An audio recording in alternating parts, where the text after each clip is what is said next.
I am so sorry, friends. I am having a little bit of an issue with getting myself oriented with the scheduled live and going live via my phone. And we actually have to go through my phone today because I'm in my kitchen and I live in a 50s style bungalow. Um, so I don't have any counter space. So we're just going to do the best that we can. That's all we can ever do. And yeah, so let's see. Let's get going, shall we? Welcome to Retro Made Modern. I am your host, Maude MacDonald, the Retro Quilter. Thank you so much for being here with me today and riding the crazy wave of technical difficulties that I'm learning as we go along. So I appreciate you for hanging in there with me for that. Yeah, and today, as I mentioned, we are going to be in my kitchen. I'm sitting in my booth and we are going via my phone today because I don't have the actual counter space to have my laptop. So this is what we're trying out. Anyhow, I actually don't think that I have the correct live feed going, but I'll get it sorted. We're learning. Everybody's learning. Oh, my so sister Bella's here. Hi, Belle. Bella's the best. And she actually has a live starting tomorrow on YouTube as well called Thread Life. So if you are a seamstress, a sewer, a quilter, whatever, go check out Belle of Seam Sew Me over on YouTube tomorrow, I believe at, I want to say noon. But anyhow, so today we are in the kitchen and we are going to be making, I think I'm crazy, Jello and mixing it with cake. I originally saw this in my Jello cookbook, which I'll get out a little later. And was like, I have to try this. It made sense to me. And at the same time, didn't at all. So I was like, I have to try this. I just have to try this. And essentially what it is like a poke cake, like a tres leche or something where you poke and then you pour in whatever it is. In this case, we're just pouring in the Jello. What I'm like, I don't know about is it going to work because it's Jello? So we'll get to that. In the meantime, first, I would love to just catch up, see how everyone's doing, seeing how your week's going. Thursdays at 11 a.m. Eastern.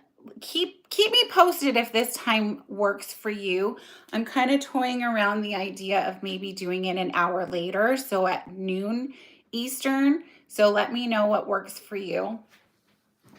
And so, okay, just to catch up here, let's see, it's April 3rd already, my goodness. And I don't know where everybody is, but I live in the Niagara region of Southern Ontario, and it's like it's got its own weather system just within there. It's kind of Canada's little Napa Valley. There's a lot of agriculture and things like that.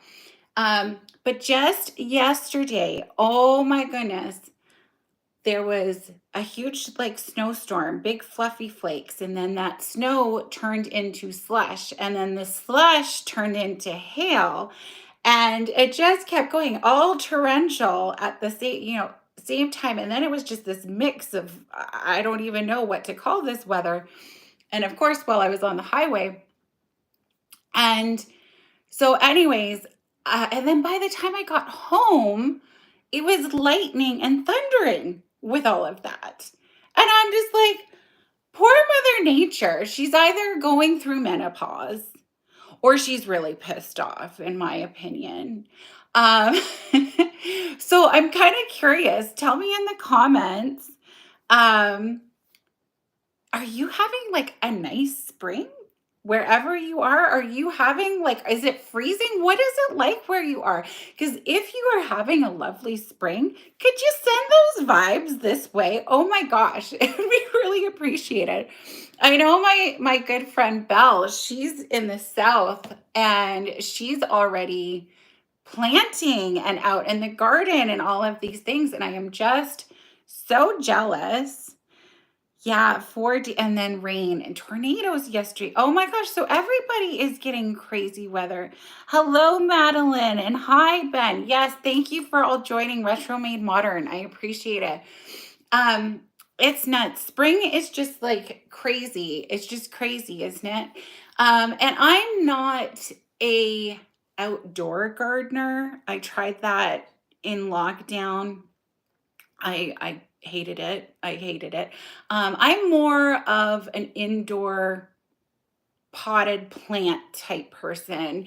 And so this weekend, well, I mentioned to y'all before that I just painted my living room, dining room area. Oh, and because we're on a cell phone, I can show you what we're doing. So I've actually hung up some new pots. This is the one that I am most excited about. This is from Potiv. You can actually get ones with lights in them, which I think is really cool. This one, it does not have a light. So I'm gonna get a new plant for this guy. And then I've hung up another new plant, or well, soon to be spot right here. And this one is like an actual vintage macrame. I think this is more like a twine or something.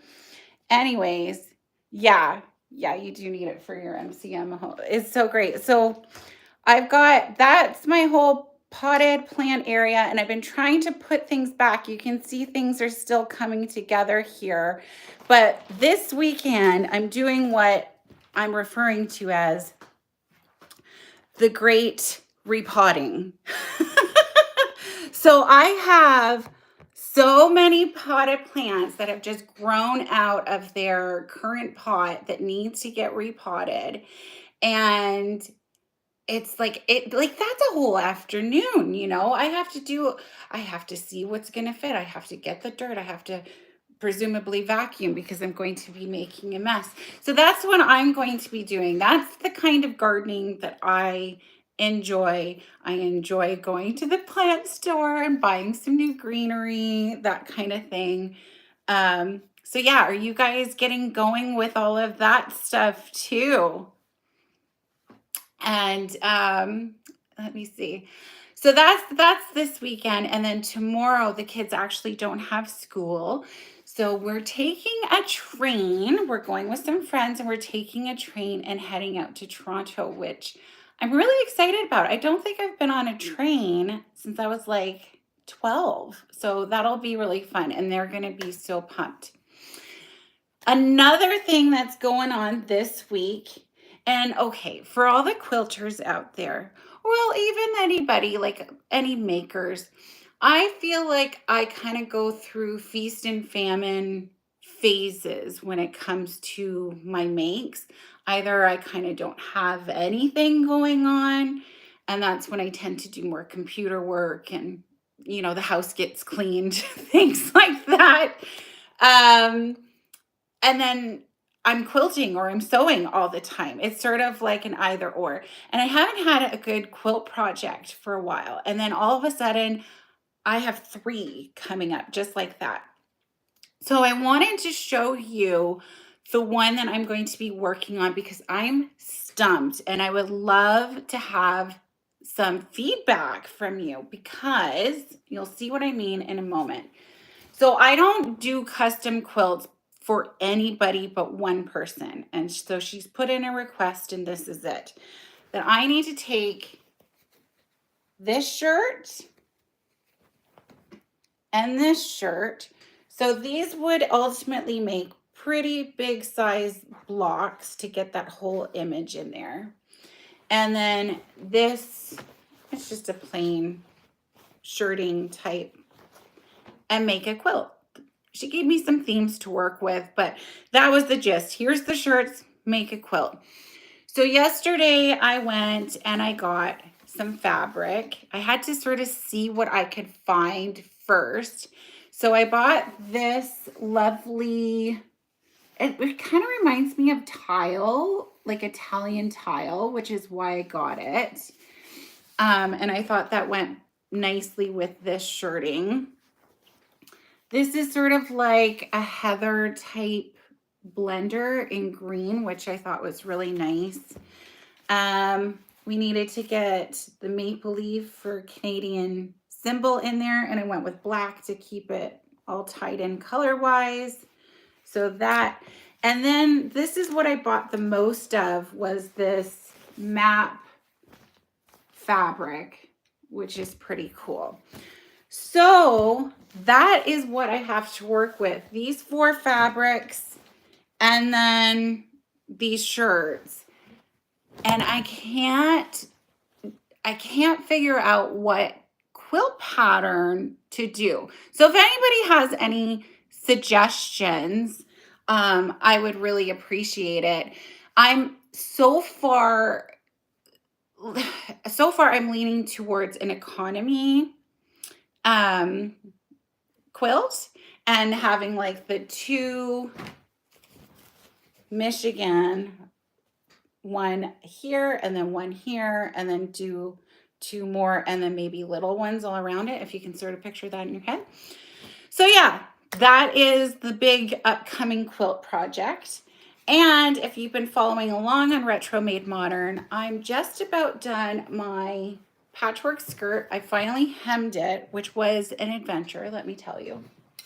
And the only thing I have to do is put the hook and bar at the opening at the back, and then I'll be done. And then I get to wear it, and I'm so psyched. I'm so psyched. Thank you. Yeah, the skirt is super cool. It is from, the pattern is from the Gertie charm patterns.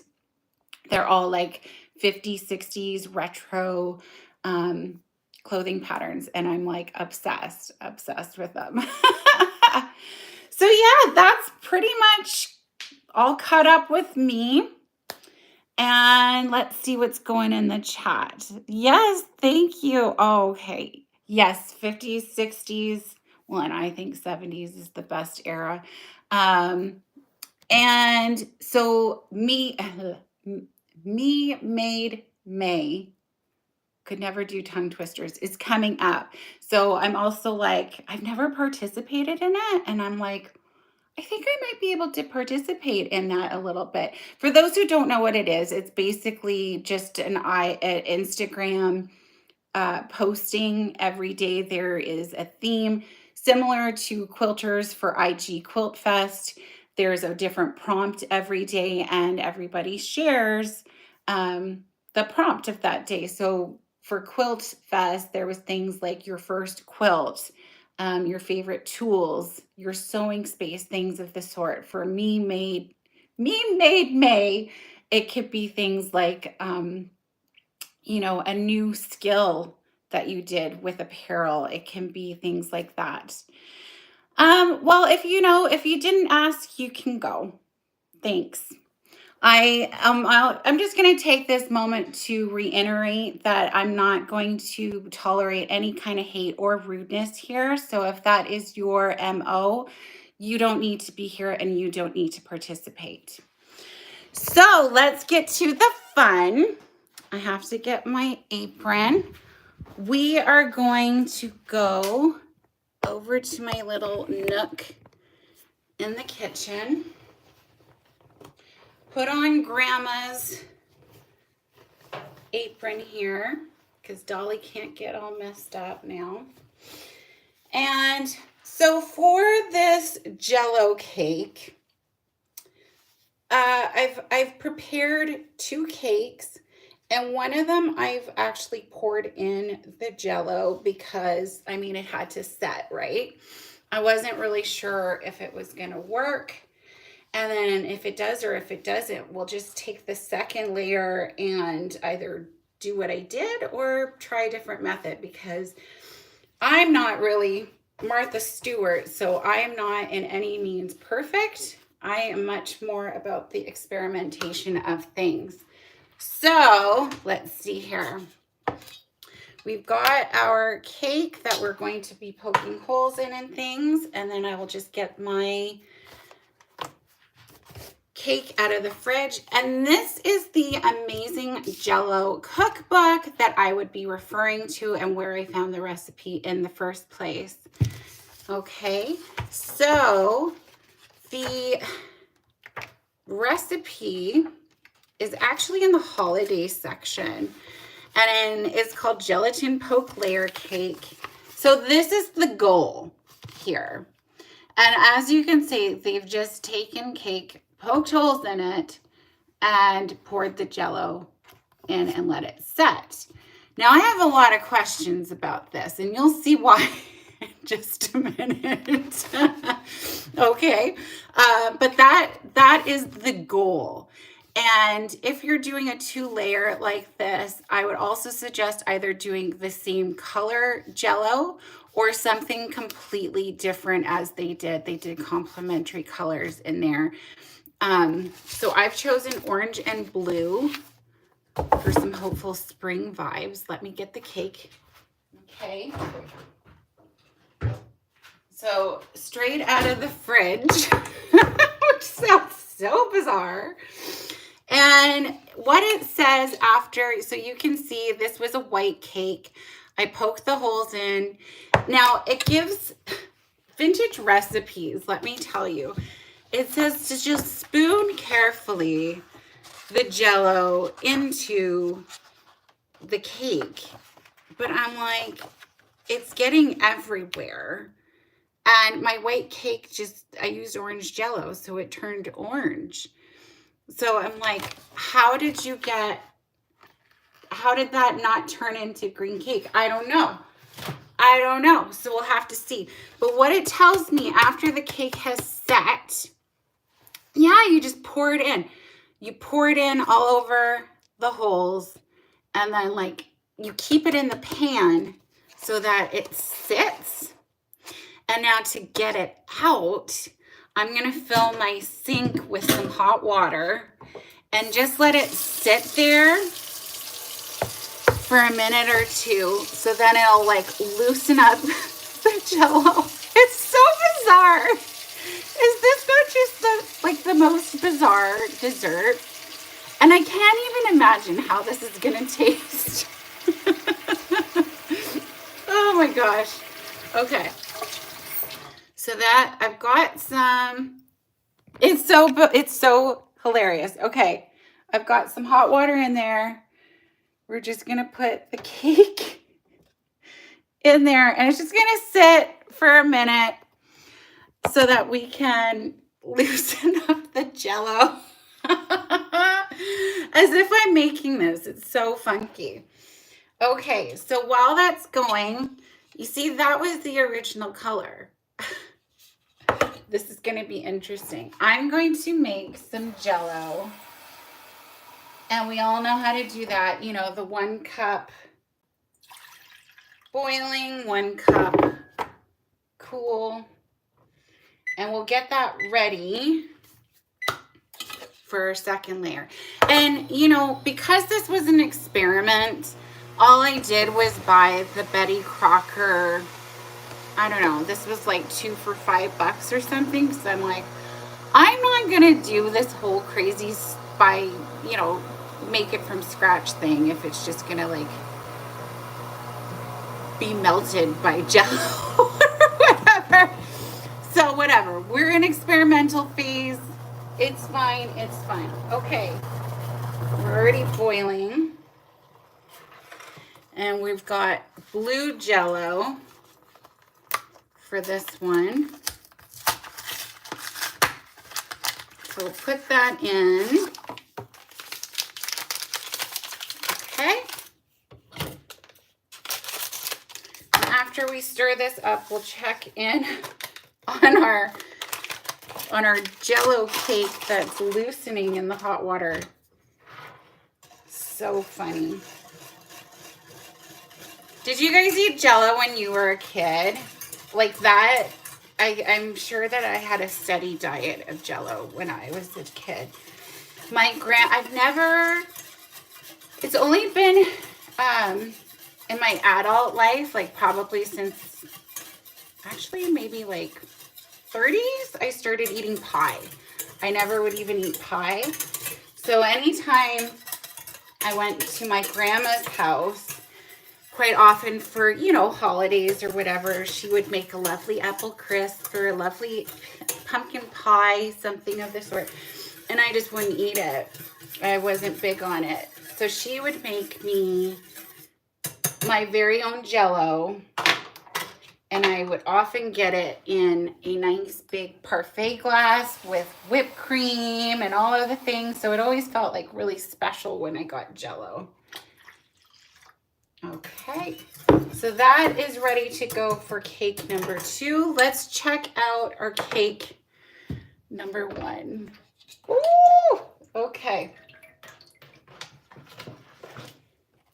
I've got my cake stand thinger ready. Okay, I'm nervous. I'm really nervous about this. Okay, ready? Oh, I can hear it. I can hear it. Sounds weird. Oh, did you hear that?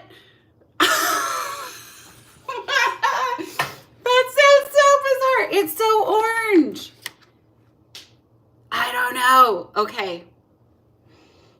It smells weird. And it's jiggling. Oh my God, this is so bizarre. Okay. Okay, we're gonna have to cut it because I want to see what it looks like inside. We can like glue it back together with icing if need be. So let's see what this looks like. Okay, maybe a little kind of success. I don't know. Hey, kinda.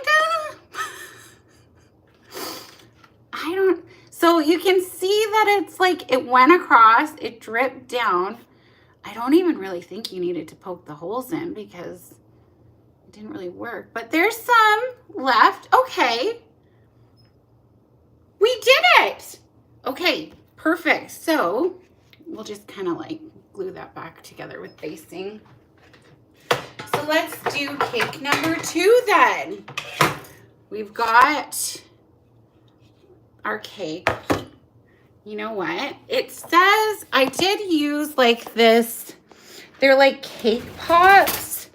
The stick for cake pops to poke the holes, but maybe we'll try a fork this time and see how that goes. So we're just gonna get stabby with it, I guess. I feel like if my grandma was here, she would just be shaking her head at everything that I'm doing right now. You know what I mean? Okay, that's good.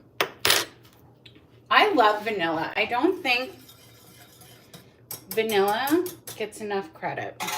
Chocolate always gets the credit. Okay. I'm not gonna pour that right in.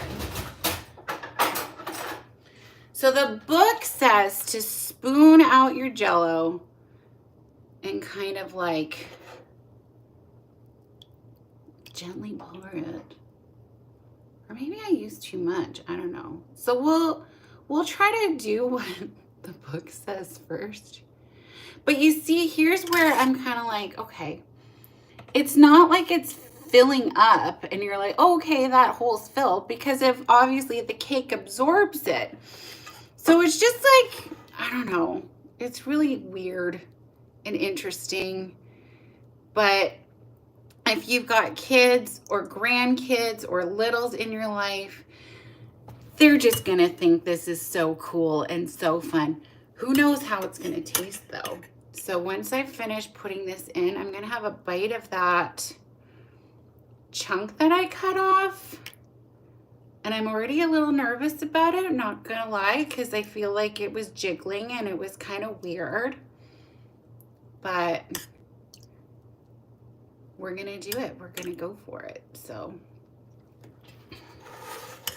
I know, isn't it wild? Okay, So has anyone done this before?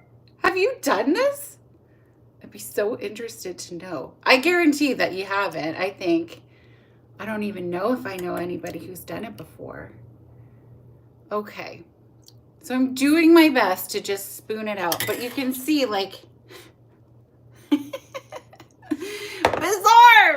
bizarre. And then in the book, it does say to let it set for 3 to 4 hours. However, I did check on the orange cake that I did yesterday, and at 4 hours, it was not set. So that is a lie. You need to keep it overnight. I think it's safer to do overnight. And then you'll just know like it's in there. All right. I don't think I'm actually going to use the whole thing this time, just to see how that goes. We'll experiment. And then I'm gonna, when this is all done and set, I will definitely take some pictures and things like that, and I'll report back next week of how things all go. But yeah, I can feel the weight of all that Jello too at the bottom. It's so bizarre. Okay, we're gonna try a little bit. Oh my gosh, see, it's just like, it just broke apart because it's like wet and it's cold. Oh, it feels so weird. That's not right. That's not right. It's really soggy. Okay, well, my kids will still eat it, but do I recommend this? I don't know. I think the lesser Jello that I use, that gives me a very key indication that I think I'm done with this now.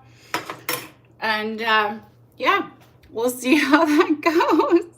Jello. Well, my friends, it has already been a half an hour. Would you do this? Let me know before you go. Would you make this? Because I'm gonna guess probably not. But it was really fun giving it a try. You can see how that turned out there. I think next time I do something with Jello, it's going to be more, well, with no cake involved. Yeah, I think that's a safe bet there. All right, well, next week, keep me posted on whether you think 11 a.m. Eastern or 12 p.m. Eastern works better for you. And I will let everyone know via my email list what time things are going to be on. And I'm not sure what kind of project we're going to do next time, but I know it's not going to be with Jello. I think I need a break from the Jello. That soggy cake was really gross. Anyhow, friends, thanks for joining me this week. I really appreciate you. I hope you have a fantastic week. Until next time, let me try that one again. Until next time, keep creative and stay cool, and join me again next week, and I'll see you there. Take it easy.